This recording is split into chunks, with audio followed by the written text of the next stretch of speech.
Now, you would strongly advocated it to me, Living Martyr. The great Heather MacDonald wrote a piece about what's happening to orchestras and music in general, classical music. The people in charge of classical music in this country, heads of orchestras and opera houses, are destroying classical music in this country. There was one statistic which I forgot to print out, but I could see if you could find it. It's very easy to find it in her article. The percentage of high schools that had orchestras in 1960, I think it was.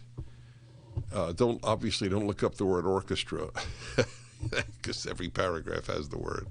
But high school, I think that would do it. It went from over 60% to something like 17%. 67 to 17. Oh, I was good. 67 to 17. What did I say? I think I said something almost exactly that. 67, I don't usually remember these things well, but I'm better at numbers than I am at names. 67% of high schools, what year was that? That's what I want to know. 62 to 89. Okay, so that's between 1962 and 1989. I'm sure it's fewer today. 67 to 17%. It really is, it's tears-inducing. You know what beautiful things created by humanity are given to young people today? None. Do you understand that? Here is the way life is supposed to work. Every generation is supposed to teach its next generation the best that has been done anywhere in the world. That's it. That is their task. Here is the best literature. Here is the best music. Here is the best art. Here is the best sculpture.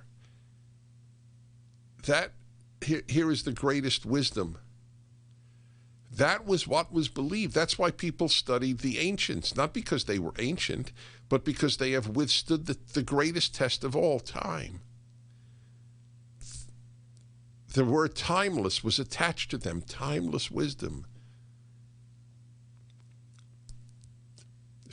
Even if your child goes to a $40,000, well, not even, if your child goes to a $40,000 a year high school, has your child studied the greatest artworks, the greatest music works, the greatest literature? Has your child studied that?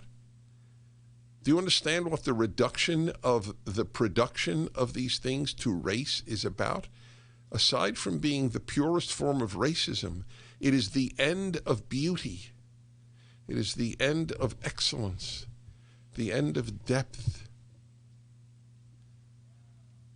It's only a destructive idea. All these orchestras and opera companies saying they're racist because there are so few blacks in an orchestra, for example. Well, how do orchestras get members? From the conservatories, music conservatories. You know how long you have to study an instrument to be proficient enough to be in an orchestra? The overwhelming majority, I conduct orchestras, so I've interviewed musicians often. When did you start? When I was 6. When did you start? When I was 5.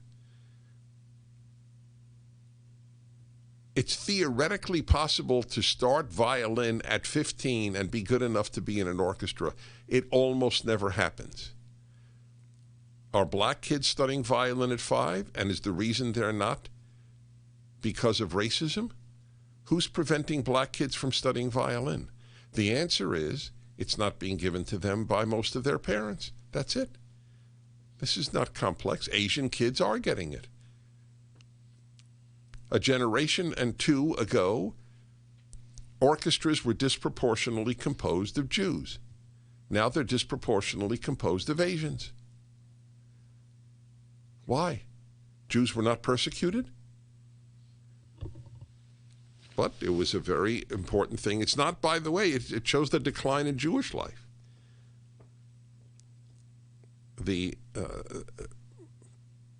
how many kids in Jewish families are given an instrument to play at 5 or 6 or 7? So Asian kids, yes.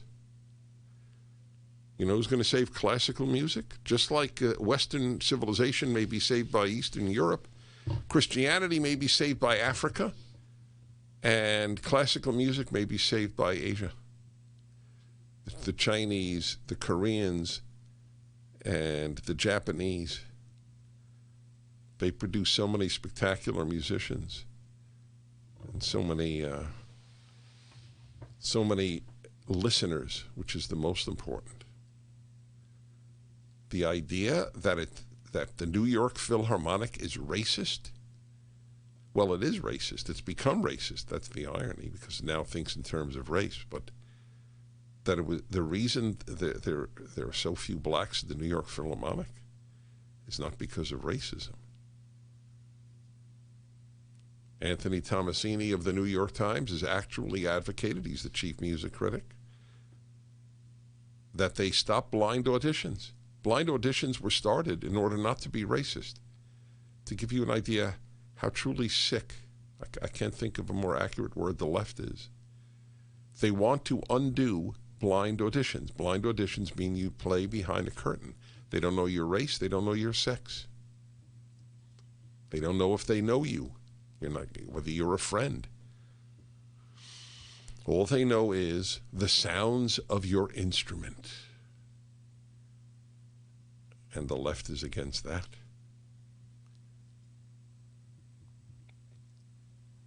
Yep. What a piece she wrote. She loves music like I do. Or if you will, I love music like she does. She even came out to the concert that I conducted. She came out to L.A. to watch me conduct the Haydn Symphony. I hope that's released one day. It was videoed, but I think there were union rules or something. I would pay. I think people would get a big charge out of it, and it might get people interested in classical music. What beauty is given to children today? Think about it. What beauty? What excellence? That's our task. It is not our task to come up with new unless it's better. If there's something new that's great, I'm all for it. I think there was great music written in the 20th century. Fine. But it's got to be great. And greatness is not determined by race. 1-8-PRAGER 776.